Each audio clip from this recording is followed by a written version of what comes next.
ഇത് വളരെ റയർ ആയിട്ടുള്ള ചോദ്യമാണ്. ഇതൊന്ന് രാവിലെ കൂടി നമ്മൾ ഡിസ്കസ് ചെയ്തിട്ടുള്ളൂ. ഈ ചോദ്യം +1 എക്സാം എന്താണെങ്കിലും ഡിഫിക്കൽട്ട് ആവാനുള്ള ഒരു സാധ്യത ഉണ്ട്. ഈ ഇപ്പൊ 12th കുട്ടികൾ അവർ 11th ആയിരിക്കുന്ന സമയത്ത് അവർ എഴുതിയത് ഡിഫിക്കൽട്ട് ആയിട്ടുള്ള ഒരു പേപ്പറാണ്. High guys, welcome back. അപ്പൊ ഇന്നലെ രാത്രി 12:30 1 മണി വരെയുള്ള ലൈവും അതിനുശേഷം ഉറങ്ങാതിരുന്ന് സ്ലൈഡൊക്കെ ഉണ്ടാക്കി രാവിലെ 6 മണിന്റെ ബൂസ്റ്റർ കഴിഞ്ഞ് വീട്ടിൽ പോയിട്ട് സ്വസ്ഥമായിട്ട് കിടന്നുറങ്ങാന്ന് വിചാരിക്കുമ്പോഴാണ് +1 മോഡൽ എക്സാമിന്റെ ക്വസ്റ്റ്യൻ പേപ്പർ ഒന്ന് കൈ കിട്ടുന്നത്. അപ്പോൾ +1 മോഡൽ എക്സാമിന്റെ ക്വസ്റ്റ്യൻ പേപ്പർ കൈ കിട്ടിയപ്പോൾ അതിന്റെ ഒരു റിവ്യൂ എന്തായാലും ചെയ്യേണ്ടതാണെന്ന് തോന്നി, അതുകൊണ്ടാണ് വന്നത്. +2ന്റെ ഇതേപോലെ നമ്മൾ റിവ്യൂ ഒന്നും ചെയ്തിട്ടില്ല, കാരണം +2ലെ ക്വസ്റ്റൻസ് ഒക്കെ വളരെ ഈസി ആയിട്ടുള്ള ക്വസ്റ്റൻസ് ആയിരുന്നു. അങ്ങനെ എല്ലാവരും പൊതുവേ ചെയ്യുന്ന ക്വസ്റ്റൻസ് തന്നെയാണ്, ഒരേ പാറ്റേണിലുള്ള കുറെ വർഷങ്ങളായിട്ട് ആവർത്തിക്കുന്ന അതേ പാറ്റേണിൽ തന്നെയായിരുന്നു +2ൽ ചോദിച്ചിട്ടുണ്ടായിരുന്നത്. +1ൽ ചോദിച്ച ഈ ക്വസ്റ്റ്യൻ പേപ്പർ മോഡൽ എക്സാമിൻ്റെ അത് കുറച്ച് അത്യാവശ്യം ഡിഫറെന്റ് ആയിട്ടുള്ള ഒരു പാറ്റേൺ ആണ്. ഒരുപാട് ഡിഫിക്കൽട്ട് ആണ് എന്ന് നമ്മൾ പറയുന്നില്ല, എന്തായാലും ലൈവിൽ ഡിസ്കസ് ചെയ്ത ക്വസ്റ്റൻസ് ഒക്കെ തന്നെയാണ്. ലാസ്റ്റ് ബൂസ്റ്ററിലൊക്കെ രാവിലത്തെ 6 മണിന്റെ ലൈവിലൊക്കെ ഡിസ്കസ് ചെയ്ത സെയിം ക്വസ്റ്റ്യൻ തന്നെ, ഒട്ടും എക്സ്പെക്ട് ചെയ്യാത്ത ചോദ്യങ്ങളൊക്കെ അങ്ങനെ തന്നെ വന്നിട്ടുണ്ട്. ഓക്കെ, അപ്പോൾ അതിനൊക്കെ നമ്മൾ ഇതിന്റെ മുന്നേ ഇതേപോലെ കഴിഞ്ഞ ബോർഡ് എക്സാമിന് നമ്മൾ ഇതേപോലെ ഒരു വീഡിയോ ചെയ്തിട്ടുണ്ടായിരുന്നു. നമ്മൾ ഡിസ്കസ് ചെയ്ത ക്വസ്റ്റൻസ് ആണ് വന്നതെന്ന് പറഞ്ഞപ്പോൾ എല്ലാ കുട്ടികളും ഭയങ്കരമായിട്ട് മീൻസ് എന്താ തെളിവ് എന്നൊക്കെ ചോദിച്ചിട്ടുണ്ടായിരുന്നു. നമ്മളൊരു ഷോർട്ട് വീഡിയോ ഇട്ടപ്പോഴാണ് കുട്ടികൾക്ക് വിശ്വാസമായത് ഇതൊക്കെ ഇവർ ചെയ്ത ക്വസ്റ്റൻസ് തന്നെയാണെന്നുള്ളത്. അപ്പോൾ അതേപോലെ തന്നെ ചില ക്വസ്റ്റൻസ് ഉണ്ട്, മീൻസ് വളരെ റെയർ ആയിട്ട് ചോദിക്കുന്ന കീമിനൊക്കെ ചോദിച്ച ക്വസ്റ്റൻസ് ഉണ്ട്. അപ്പോൾ അതൊക്കെ ഇന്ന് രാവിലെ നമ്മൾ ഡിസ്കസ് ചെയ്തിട്ടുണ്ടായിരുന്നു. അപ്പോൾ അതിലേക്കൊക്കെ നമുക്ക് വരാം.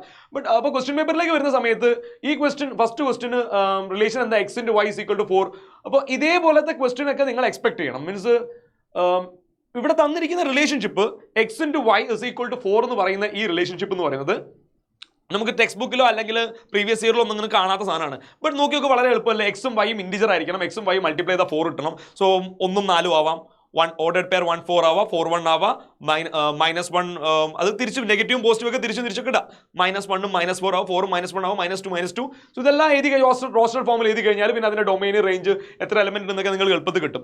ട്രിഗ്നോമെട്രിയിൽ ഈ ചോദ്യമാണെങ്കിലും ട്രിഗ്നോമെട്രിന്റെ എക്സസൈസിലോ അല്ലെങ്കിൽ പ്രീവിയസ് ഇയറിലോ അങ്ങനെ കാണാത്ത ഒരു ചോദ്യമാണ് അല്ലേ ഈ ഒരു ക്വസ്റ്റൻ തന്നെ. NCERT ടെക്സ്റ്റ് ബുക്കിലൊന്നും ഇല്ലാത്തതാണ്. അത് കംപ്ലീറ്റ്ലി കൺസെപ്റ്റ് ഓറിയന്റഡ് ആയിട്ടുള്ള ക്വസ്റ്റൻ ആണ്. ട്രിഗ്നോമെട്രി ഫോർമുലാസിന്റെ അപ്പുറത്തേക്ക് യൂണിറ്റ് സർക്കിൾ എന്ന് പറഞ്ഞ കൺസെപ്റ്റ് അറിയുന്ന ഒരു കുട്ടിക്ക് ഇത് ചെയ്യാൻ വേണ്ടി പറ്റും. തീർച്ചയായിട്ടും നമ്മൾ ലൈവിൽ ഡിസ്കസ് ചെയ്താണ്, ബട്ട് റിവിഷന്റെ സമയത്ത് ഡിസ്കസ് ചെയ്തൊരു ക്വസ്റ്റൻ അല്ലത്. കാരണം അത് ട്രിഗ്നോമെട്രി പഠിപ്പിക്കുന്ന സമയത്ത് നമ്മൾ പറഞ്ഞു പോകുന്ന സാധനങ്ങളാണ്. അപ്പോൾ ഇതൊരു ക്വസ്റ്റൻ ആയിട്ട് നമ്മൾ ചെയ്യൂല, മീൻസ് അങ്ങനെ ഒരു ക്വസ്റ്റൻ മുന്നേ ഉണ്ടായിട്ടില്ല. അപ്പോൾ പഠിപ്പിക്കുമ്പോൾ ട്രിഗ്നോമെട്രിന്റെ ക്ലാസ്സിൽ പറയുന്ന സമയത്ത് യൂണിറ്റ് സർക്കിൾ എക്സ്പ്ലെയിൻ ചെയ്യുന്ന സമയത്ത് 2 ലൈവിലെങ്കിലും നമ്മൾ ഇതുപോലത്തെ ക്വസ്റ്റൻസ് പറഞ്ഞിട്ടുണ്ടാവും. ഓക്കെ, ഈ കോർഡിനേറ്റ് ഒക്കെ വെച്ചിട്ട് യൂണിറ്റ് സർക്കിളിന്റെ കൺസെപ്റ്റ് വെച്ചിട്ട് നമ്മൾ പറഞ്ഞിട്ടുണ്ടാവും. ഓക്കെ, അതിനൊക്കെ പ്രൂഫ് ഇടുക കേട്ടോ. നിങ്ങൾ ഇനി ഇവർ വെറുതെ തള്ളി വിടുക എന്ന്, മീൻസ് കഴിഞ്ഞ പ്രാവശ്യം അങ്ങനെ ഞാൻ പറഞ്ഞല്ലേ, ഒരുപാട് പിള്ളേർ ഇവർ തള്ളുക എന്ന് പറഞ്ഞിട്ടുണ്ടായിരുന്നു. സോ ഇതിനൊക്കെ പ്രൂഫ് നമ്മൾ ഇടുക കേട്ടോ. ദെൻ ഈ ക്വസ്റ്റൻ ഒക്കെ പിന്നെ എല്ലാവരും ചെയ്യുന്നതാണ്, ഈ അസോസിയേഷൻ എന്നുള്ള ഈ ക്വസ്റ്റൻ ഞാൻ ഓൾറെഡി പറഞ്ഞിട്ടുണ്ടായിരുന്നു. എന്തായാലും ലെറ്റർ ഇങ്ങനെ റിപ്പീറ്റ് ചെയ്തുകൊണ്ട് വരുന്ന ഏതെങ്കിലും ചോദ്യമായിരിക്കും ചോദിക്കുക. ഇൻസ്റ്റിറ്റ്യൂട്ട്, ആറ്റിറ്റ്യൂഡ് പോലത്തെ വേർഡുകളാണ് ഇവർ പെർമ്യൂട്ടേഷൻ ചെയ്യാൻ വേണ്ടി തരാം. ബൈനോമിയൽ തിയറത്തിലെ ഈ ക്വസ്റ്റൻ ഓക്കെ ഒബ്വിയസ്ലി എല്ലാവരും ലൈവ് ചെയ്യുന്ന ക്വസ്റ്റൻ ആണ്. Okay, right. Then comes to അപ്പോൾ അടുത്ത ക്വസ്റ്റ്യൻ എന്താണ് വന്നിരിക്കുന്നത്. ഈ ക്വസ്റ്റ്യൻ നോക്കുമ്പോൾ ഓക്കെ, ഇതെല്ലാം ഓൾറെഡി ഇതൊക്കെ NCERT ടെക്സ്റ്റ് ബുക്കിലെ ക്വസ്റ്റൻ ആണ്, എല്ലാവരും ചെയ്യുന്ന ക്വസ്റ്റൻ തന്നെയാണ്, ഇതിലൊന്നും വലിയൊരു കാര്യമില്ല. ഇത് ടെക്സ്റ്റ് ബുക്കിലുള്ള ഒരു ക്വസ്റ്റൻ അല്ല. ഈ ക്വസ്റ്റൻ ഈ x⁻n ഈ ഒരു സാധനം, ഓക്കെ, എന്നിന്റെ വാല്യൂ 5 ആണെന്നുള്ള ഈ ഒരു ക്വസ്റ്റൻ എനിക്ക് ഒന്ന് ഇന്നലെ രാത്രി വരെ ലൈവിൽ നമ്മൾ ഡിസ്കസ് ഉണ്ടായിരുന്നു. ഒരുവിധം ഒട്ടുമിക്ക ലൈവിലും ഡിസ്കസ് ചെയ്യുന്ന ഒരു ക്വസ്റ്റൻ ആണത്. ലിമിറ്റിന്റെ ഈ ക്വസ്റ്റ്യൻ കുട്ടികൾ ചിലപ്പോൾ പറഞ്ഞേക്കാം, സാർ ഈ ക്വസ്റ്റ്യൻ നമ്മൾ ഇതിന്റെ മുന്നേ കണ്ടിട്ടില്ലല്ലോ എന്നുള്ളത്. ബട്ട് ഇതൊക്കെ നമ്മൾ മീൻസ് ഓൾറെഡി നമ്മൾ ഇങ്ങനത്തെ ക്വസ്റ്റൻ ഒക്കെ നിങ്ങൾ NCERT ടെക്സ്റ്റ് ബുക്കിൽ ചെയ്തിട്ടുണ്ട്. അവിടെ പൈക്ക് പകരം a ആണെന്നുള്ളൂ. അപ്പോൾ sin ax/xന്റെ ലിമിറ്റ് x∈0 നിങ്ങൾ a എന്ന് എഴുതുന്നുണ്ടല്ലോ. അപ്പോൾ അതേപോലെ തന്നെ ലിമിറ്റ്സിന്റെ ക്ലാസ് നല്ല വൃത്തിയിൽ പഠിച്ചൊരു കുട്ടിക്ക് അറിയാം sin πx/x എന്ത് വന്നു, ഇവിടെ sin πx/x π വന്നു. പിന്നെ cos 2x x 0 കൊടുത്താൽ മതി, ഡയറക്ട്ലി അപ്ലൈ ആവുന്നുള്ളൂ. സോ cos 0 1 എന്ന് വരും. സോ ആൻസർ എന്ത് വന്ന് π എന്ന് വന്നു ഇൻ ആൻസർ അല്ലേ. sin πx/x sin ax/x a ആണെന്ന് അറിയുന്ന കുട്ടിക്ക് sin πx/x π ആണെന്ന് എഴുതി കൂടെ. സോ ഈ ക്വസ്റ്റൻ ഒന്നും വലിയ ബുദ്ധിമുട്ടുള്ള ക്വസ്റ്റൻ അല്ല, ലൈവിലൊക്കെ ഡിസ്കസ് ചെയ്യുന്ന ക്വസ്റ്റൻ തന്നെയാണ് ഇതെല്ലാം. സെറ്റിന്റെ ഈ ക്വസ്റ്റൻ ആണെങ്കിലും ഒട്ടും ബുദ്ധിമുട്ടിക്കാത്ത ക്വസ്റ്റൻ ആണ് ഇതൊക്കെ. ഓക്കെ, സോ ഗ്രാഫ്, എല്ലാ ഗ്രാഫുകളും ഉള്ളൊരു സ്ലൈഡ് നിങ്ങൾക്ക് തന്നിട്ടുണ്ട്. അപ്പോൾ അതിൽ ഇങ്ങനെ ഒരു ഗ്രാഫ് നിങ്ങൾ കണ്ടിട്ടുണ്ടാവില്ല. അപ്പോൾ അതിൽ തന്നെ നിങ്ങൾക്ക് മനസ്സിലാവും ഇതാണ് ഫംഗ്ഷന്റെ ഗ്രാഫ് അല്ലാത്തത് എന്നുള്ളത്. പിന്നെ ഇത് വെർട്ടിക്കൽ ലൈൻ ടെസ്റ്റ് വെച്ചിട്ടാണ് പൊതുവേ പറയാം. ഒരു ലൈൻ വരയ്ക്കുമ്പോൾ 2 പോയിന്റിൽ ഇന്റർസെക്ട് ചെയ്യുന്ന സാധനങ്ങളൊന്നും എന്തല്ല ഫംഗ്ഷന്റെ ഗ്രാഫ് അല്ല. ഓക്കെ, അങ്ങനെയാണത് മനസ്സിലാക്കേണ്ടത്. ബട്ട് ഇതും ഒക്കെ ഗ്രാഫാണ് എന്നുള്ളത് നിങ്ങൾക്ക് അറിയാം അല്ലേ. ഈ സാധനമാണെങ്കിലും സിഗ്നം ഫംഗ്ഷന്റെ ഗ്രാഫാണ്, ട്രിഗ്നോമെട്രിക് സൈനക്കിന്റെ ഗ്രാഫാണ്, 1/xന്റെ ഗ്രാഫാണ്. ഈ ഗ്രാഫുകളൊക്കെ ഉള്ള ഒരു ഷീറ്റ് ഞാൻ ഇന്നലത്തെ ലൈവിലും തന്നിട്ടുണ്ടായിരുന്നു. അപ്പോൾ അതിനൊക്കെ നിങ്ങൾക്ക് മനസ്സിലാവേണ്ടതാണ്. ഓക്കെ, ദെൻ ഡൊമൈനും റേഞ്ചും, find the domain and range of graph A. Okay, means domain signum ഫംഗ്ഷന്റെ ഡൊമൈനും റേഞ്ചും നിങ്ങൾ പഠിക്കുന്നതാണ്, അതിന്റെ കൂടെ ആൻസർ ചെയ്യാവുന്നുള്ളൂ. ഇതിലൊന്നും അങ്ങനെ ബുദ്ധിമുട്ടിച്ച ക്വസ്റ്റ്യൻ കാണുന്നില്ല.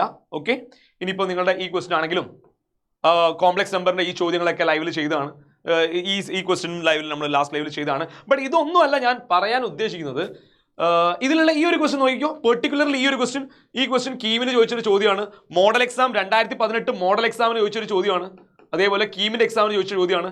ഇത് വളരെ റെയർ ആയിട്ടുള്ള ചോദ്യമാണ്. ഇന്ന് രാവിലെ കൂടി നമ്മൾ ഡിസ്കസ് ചെയ്തിട്ടുള്ളൂ. ഈ ചോദ്യം ഇന്ന് രാവിലെ ഡിസ്കസ് ചെയ്തതാണ്. ഓക്കെ, അപ്പോൾ ഈ ചോദ്യം ഒബ്വിയസ്ലി കുറച്ച് ഫിഗർ തന്നിട്ടുള്ളത് കൊണ്ട് വലിയൊരു ബുദ്ധിമുട്ടില്ല.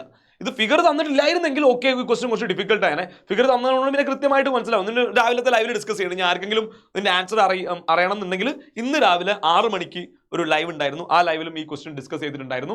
പിന്നെ ഈ ക്വസ്റ്റ്യൻ നമ്മൾ ചെയ്തതാണ്. എനിക്ക് തോന്നുന്നു ഇന്ന് രാവിലെ തന്നെ ചെയ്തതാണ്.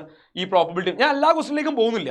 കുറച്ച് ഡിഫറെന്റ് ആയി തോന്നുന്ന ചോദ്യങ്ങളിലേക്ക് മാത്രമേ പോകുന്നു. പക്ഷേ ഡിഫിക്കൽട്ട് ആയിട്ട് തോന്നുന്ന ചോദ്യങ്ങളിലേക്ക് മാത്രമേ പോകുന്നുള്ളൂ. അപ്പോൾ പ്രോബബിലിറ്റിന്റെ ഈ ക്വസ്റ്റ്യൻ ആകെ ഒരു വ്യത്യാസമുള്ളത് ഇവിടെ NCC SPC, ഇവിടെ NCC NSS ആയിരുന്നു നമ്മൾ ഡിസ്കസ് ചെയ്യുമ്പോൾ. ഓക്കെ, NCC NSS എന്നായിരുന്നു. ഇത് NCC SPC എന്നുള്ള ചെറിയൊരു വ്യത്യാസം മാത്രമേ ചോദ്യമുള്ളൂ. ബാക്കി ഈവൻ വാല്യൂസിന് പോലും വ്യത്യാസമില്ല, എക്സാക്ട്ലി സെയിം ആണ്. ദെൻ ഈ ക്വസ്റ്റ്യൻ ഓക്കെ, 15ാമത്തെ ഈ ക്വസ്റ്റ്യനിൽ ഫുട്ട് ഓഫ് പെർപെൻഡിക്കുലർ എന്നുള്ള വേർഡ് യൂസ് ചെയ്തിട്ടില്ല എന്നുള്ളൂ. എക്സാക്ട്ലി ഫുട്ട് ഓഫ് പെർപെൻഡിക്കുലർ ആണ് സ്റ്റെപ്പ് ബൈ സ്റ്റെപ്പ് ആയിട്ട് നിങ്ങളോട് ചെയ്യിപ്പിച്ചുകൊണ്ടിരിക്കുന്നത്. സോ ഇതെല്ലാം സ്ട്രേറ്റ് ലൈൻസിന്റെ 2 ദിവസം മുന്നേ ഉള്ള മീൻസ് നമ്മൾ ഈ മോഡലിന്റെ ഭാഗമായിട്ട് ചെയ്ത റിവിഷനിൽ ഡിസ്കസ് ചെയ്ത ക്വസ്റ്റ്യൻ ആണ് ഇതൊക്കെ. ഓക്കെ, സോ ഇതിലുള്ള ഒട്ടുമിക്ക ക്വസ്റ്റ്യൻ എന്ന് പറഞ്ഞു കഴിഞ്ഞാൽ ഇനിയിപ്പോൾ ഇതിലേക്ക് വരികയാണെങ്കിൽ ഈ ക്വസ്റ്റ്യൻ ഒക്കെ എല്ലാ ലൈവിലും ചെയ്യുന്ന ക്വസ്റ്റ്യൻ ആണ്. ഈ ക്വസ്റ്റ്യൻ ആവട്ടെ എല്ലാ ലൈവിലും ചെയ്യുന്ന ക്വസ്റ്റ്യൻ ആണ്. അതിന്റെ തൊട്ടടുത്ത ക്വസ്റ്റ്യൻ ആദ്യത്തെ 3 ടേംസിന്റെ സം 16 ആണ്, അതായത് 17ാമത്തെ ചോദ്യം. പിന്നത്തെ 3 ടേംസിന്റെ സം 128 ആണ്. ഇത് കഴിഞ്ഞ ബോർഡ് എക്സാമിന് ചോദിച്ച ചോദ്യം ആയതുകൊണ്ട് തന്നെ നമ്മുടെ എല്ലാ ലൈവിലും ഡിസ്കസ് ചെയ്യുന്ന ക്വസ്റ്റ്യൻ ഇന്ന് രാവിലെ ഡിസ്കസ് ചെയ്തിട്ടുണ്ടായിരുന്നു. സോ ഏറ്റവും കൂടുതൽ റിപ്പീറ്റഡ്ലി നമ്മൾ പറഞ്ഞിരുന്നത് പഠിക്കുന്ന റിപ്പീറ്റഡ്ലി പറഞ്ഞ ചോദ്യമാണ് ഇതൊക്കെ. ഓക്കെ, പിന്നെ ഡെറിവേറ്റീവ്സിന്റെ ഈ question find the derivative of cos x using first principle നമ്മൾ പറഞ്ഞിട്ടുണ്ട്. അത് എല്ലാവരും പറയുന്നത് തന്നെയാണ്. sin x cos x tan x ഏതെങ്കിലും ഒരു ചോദ്യം എന്തായാലും പഠിക്കണം എന്നുള്ളത്. Then sin x plus cos x by sin x minus cos x ഇതിന്റെ ഡെറിവേറ്റീവിന്റെ കോഷ്യൻ റൂളും ഫോർമുലാസും അറിയുന്ന കുട്ടിക്ക് ചെയ്യാവുന്നതേ ഉള്ളൂ. ലൈവിലൊക്കെ ഡിസ്കസ് ചെയ്യുന്ന ക്വസ്റ്റ്യൻ ആണ് ഇതൊക്കെ. ഈ ഒരു question tan value of tan 1 into tan 2 into 1 മാർക്കിന് ചോദിക്കുന്ന ക്വസ്റ്റ്യൻ. ഈ ക്വസ്റ്റ്യൻ നമ്മൾ ആപ്പിലൊക്കെ ഡിസ്കസ് ചെയ്തതാണ്. ഓക്കെ, ഈ പാറ്റേണിൽ ഒരുപാട് ചോദ്യങ്ങളുണ്ട്. ഇതെല്ലാം ആക്ച്വലി കേരള എൻട്രൻസിന്റെ കീമിന്റെ ക്വസ്റ്റ്യൻസ് ആണ്. ഈ കാണുന്ന ക്വസ്റ്റ്യൻ ആണെങ്കിലും പിന്നെ നേരത്തെ ഞാൻ പറഞ്ഞിരിക്കുന്ന ആ സർക്കിളും പാരബോളയുടെ ക്വസ്റ്റ്യൻ ഒക്കെ ആണെങ്കിലൊക്കെ കീമിന്റെ ക്വസ്റ്റ്യൻ ആണ്. അപ്പോൾ ഈ ക്വസ്റ്റ്യൻ ഒക്കെ നമ്മൾ അതിൽ ചിലതൊക്കെ ഞാൻ പറഞ്ഞില്ല, ഈ ക്വസ്റ്റ്യൻ ഒക്കെ നമ്മൾ ഇവിടെ ഡിസ്കസ് ചെയ്തു, ഇന്ന് രാവിലത്തെ ലൈവിൽ ഡിസ്കസ് ചെയ്തു. അത് ഇതൊക്കെ നമ്മൾ ആപ്പിൽ ഡിസ്കസ് ചെയ്യുന്നുണ്ട്.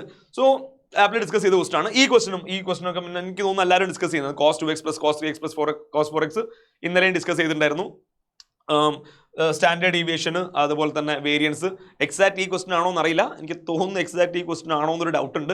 ഈ ക്വസ്റ്റ്യൻ നമ്മൾ ലാസ്റ്റത്തെ ലൈവിൽ മീൻസ് എല്ലാവരും ഡിസ്കസ് ചെയ്യുന്ന ചോദ്യങ്ങളൊക്കെ തന്നെയാണിത്. അതിൽ ഞാനിപ്പോൾ പറയുകയാണെങ്കിൽ ഈ ക്വസ്റ്റ്യൻ കുറച്ച് ഡിഫറെൻ്റ് ആയിട്ടുള്ളൊരു ക്വസ്റ്റ്യൻ ആണ്.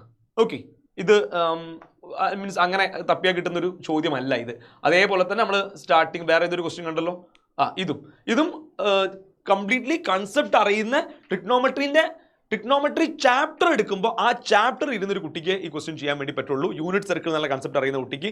അല്ലാതെ ട്രിഗ്നോമെട്രിയിലെ ചോദ്യങ്ങൾ മാത്രം പ്രാക്ടീസ് ചെയ്ത് ചെയ്യാൻ വേണ്ടി പറ്റില്ല. ബട്ട് ലൈവിൽ തീർച്ചയായിട്ടും ഡിസ്കസ് ചെയ്ത ക്വസ്റ്റ്യൻ ആണിത്. ഓക്കെ, അപ്പോൾ അല്ലാതെ റിവിഷൻ്റെ ടൈമിൽ ഇങ്ങനെ ഒരു ക്വസ്റ്റ്യൻ ഡിസ്കസ് ചെയ്യാനുള്ള സാധ്യതയില്ല. കാരണം ഇതൊരു ചോദ്യമായിട്ട് വന്നിട്ടില്ല ഇതുവരെ. ചോദ്യമായിട്ട് വന്ന സാധനങ്ങളാണ് നമ്മൾ ചോദ്യങ്ങൾ ചെയ്യുമ്പോൾ വരിക. ഇത് കൺസെപ്റ്റ് പറയുമ്പോൾ ആ കൺസെപ്റ്റിൽ നിന്ന് മനസ്സിലാക്കേണ്ട ഒരു സാധനമാണ്. ഓക്കെ, സോ എക്സാമിനെ മൊത്തത്തിൽ നമ്മൾ വിലയിരുത്തുകയാണെങ്കിൽ എക്സാം ഒരു സ്റ്റാൻഡേർഡ് ആയിട്ടുള്ള പേപ്പറാണ്. കഴിഞ്ഞ കൊല്ലത്തെ കഴിഞ്ഞ കൊല്ലം +1 ബോർഡ് എക്സാമിന് എങ്ങനെയാണോ വന്നിരിക്കുന്നത് ആ രീതിയിലൊക്കെ തന്നെയാണ് ഇപ്രാവശ്യം വന്നിരിക്കുന്നത്. അപ്പോൾ ഇനി ആനുവൽ എക്സാമിന് ഇതേപോലെ ഇതിങ്ങനെ ഡിഫിക്കൽട്ട് ആവുമോ? നമ്മൾ ആദ്യമേ നമ്മൾ പറഞ്ഞൊരു സംഭവം ഉണ്ടായിരുന്നു, +1 എക്സാം എന്താണെങ്കിലും ഡിഫിക്കൽട്ട് ആവാനുള്ള ഒരു സാധ്യത ഉണ്ട്. സോ ഞാൻ അതുകൊണ്ട് തന്നെയാണ് ഇത്രയും ഡീപ്പായിട്ട് പോകാനും കാരണം. എനിക്ക് അങ്ങനെ തോന്നാനുള്ളൊരു കാരണം എന്താണെന്ന് വെച്ച് കഴിഞ്ഞാൽ ഇപ്പോൾ 12th ഇംപ്രൂവ്മെന്റ് എഴുതുന്നത് നിങ്ങളുടെ അതേ പേപ്പറാണ്. സോ നിങ്ങളുടെ എക്സാം വളരെ ഈസി ആവുകയാണെങ്കിൽ 12th അത് ഞാൻ ലൈവിലും പറഞ്ഞിട്ടുണ്ടായിരുന്നു, ഇതേ സാധനം ലൈവിലും പറഞ്ഞിട്ടുണ്ടായിരുന്നു. സോ 12th ഇംപ്രൂവ്മെന്റ് ചെയ്യുന്ന കുട്ടികൾക്ക് മാത്രമായിട്ട് ഒരു അഡ്വാൻറ്റേജ് അവിടെ കിട്ടൂലേ? നിങ്ങളൊന്ന് ആലോചിച്ച് നോക്ക്. ഇംപ്രൂവ്മെന്റ് കാരണം ഇപ്പം 12th കുട്ടികൾ അവർ 11th ആയിരിക്കുന്ന സമയത്ത് അവർ എഴുതിയത് ഡിഫിക്കൽട്ട് ആയിട്ടുള്ള ഒരു പേപ്പറാണ്. അപ്പോൾ കുറച്ച് കുട്ടികൾ മാത്സ് ഇംപ്രൂവ് ചെയ്യുന്നുണ്ട്, കുറേ കുട്ടികൾ മാത്സ് ഇംപ്രൂവ് ചെയ്യുന്നുണ്ട്. അപ്പോൾ ഈ ഇംപ്രൂവ് ചെയ്യുന്ന കുട്ടികൾക്ക് മാത്രം വേറെ തന്നെ ഒരു അഡ്വാൻറ്റേജ് കിട്ടൂലേ അഥവാ പേപ്പർ ഈസി ആവണമെങ്കിൽ? കഴിഞ്ഞ ഒരു ഡിഫിക്കൽട്ട് പേപ്പർ എഴുതിയ ആൾക്കാരാണ്. പൊതുവേ ഇംപ്രൂവ്മെന്റിനെയും എക്സാമിനൊക്കെ പേപ്പർ ഡിഫിക്കൽട്ട് ആവാറുണ്ട്. കാരണം അവർ 11th കഴിഞ്ഞ് വീണ്ടും 12th ഒക്കെ പഠിച്ചിട്ട് അവർക്ക് കുറച്ചും കൂടി മാത്തമാറ്റിക്കൽ സ്കിൽസ് ഒക്കെ കൂടിയിട്ടുണ്ടാവും, കുറച്ചും കൂടി നോളജ് ഇൻഫർമേഷൻ സ്കില്ലൊക്കെ കൂടിയിട്ടുണ്ടാവും. അപ്പോൾ അവർക്ക് എങ്ങനെയാണെങ്കിലും പേപ്പർ ഈസി ആവും. അപ്പോൾ ഈസിയും കൂടി ആക്കി കഴിഞ്ഞാൽ അത് അവർക്ക് വല്ലാത്തൊരു അഡ്വാൻറ്റേജ് ആയി പോകും. അപ്പോൾ അതുകൊണ്ടാണ് എനിക്ക് ഇങ്ങനെ തോന്നിയത്. കഴിഞ്ഞ കൊല്ലത്തിന് ബോർഡ് എക്സാമിനോട് ഇടപിടിക്കാൻ പറ്റുന്ന അല്ലെങ്കിൽ അതിനെക്കാട്ടും ഒരു പൊടി ഡിഫിക്കൽട്ട് ആയിട്ടുള്ള പേപ്പർ അല്ലേ അവർക്ക് കൊടുക്കാൻ വേണ്ടി പറ്റുള്ളൂ. സോ അതുകൊണ്ടാണ് എനിക്ക് അങ്ങനെ തോന്നിയത്, അതുകൊണ്ടാണ് ഈ ലെവലിലേക്ക് നമ്മൾ ലൈവ് പോവുകയും ചെയ്തത്. ഓക്കെ, സോ ഈ ക്വസ്റ്റ്യൻ പേപ്പറിനെ പറ്റി നിങ്ങളുടെ അഭിപ്രായങ്ങൾ എന്തൊക്കെയാണെന്നുള്ളത് നിങ്ങൾ തീർച്ചയായിട്ടും ഇതിന്റെ കമന്റ് ബോക്സിൽ ഒന്ന് ഇടുക. എങ്ങനെയാണ് നിങ്ങൾ എങ്ങനെ മാർക്ക് എക്സ്പെക്ട് ചെയ്യുന്നുണ്ട്? ഈ ലെവലിലാണെങ്കിൽ ആനുവൽ എക്സാമിന് ഈ ലെവലിലാണെങ്കിൽ നിങ്ങളുടെ അവസ്ഥ എന്തായിരിക്കും? നിങ്ങളെല്ലാം പഠിക്കാൻ തുടങ്ങിയോ? എന്തൊക്കെ അഭിപ്രായങ്ങളുണ്ടോ എല്ലാം കമന്റ് ബോക്സിൽ ഇടുക. സോ നമുക്ക് മറ്റൊരു വീഡിയോ ആയിട്ട് കാണാം. Till then bye.